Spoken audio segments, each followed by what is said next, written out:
endi mol boqadiganlar sizlarga bitta nasihat.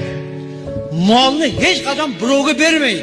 O'zingiz sug'aring, o'z yemini berib, har kuni 3 mahal molga shuni ko'zi tushmasa, u mol semirmaydi. Ana masalan, begonadan qo'yib qo'ysangiz, qarindoshingiz bo'lsa ham, boshqasi bo'lsa ham 6 paqir suv ichadigan sigirga 2 paqir suv beradi-da. 2 paqirda ham 2 sekundga ichib qo'yadi-da. Bo'ldi, o'li.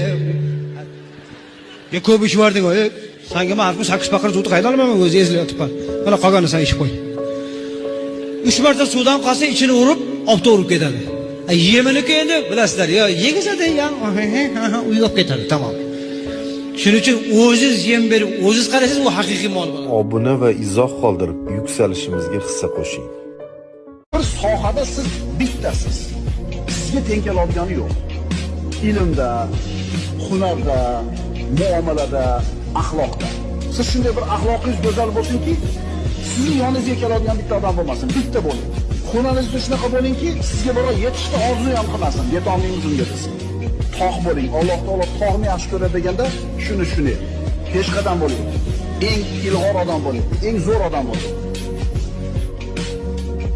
Dunyo tashvishlar bilan qiynalib, ana ishim nima bo'lar ekan, bu ishim nima bo'lar ekan, aytdan bitta pulim kelmayapti, mana bu ishim bitmayapti deb diqqat olib yurganingizda faqirlar davrasida 10 minut o'tiringda.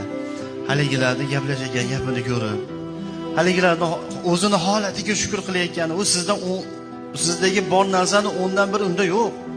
Lekin rohatda yashayapti. O'shalarni ko'rib taskin topasiz. Nima diqqat olaman? Dunyoni qaysi ishiga diqqat olaman?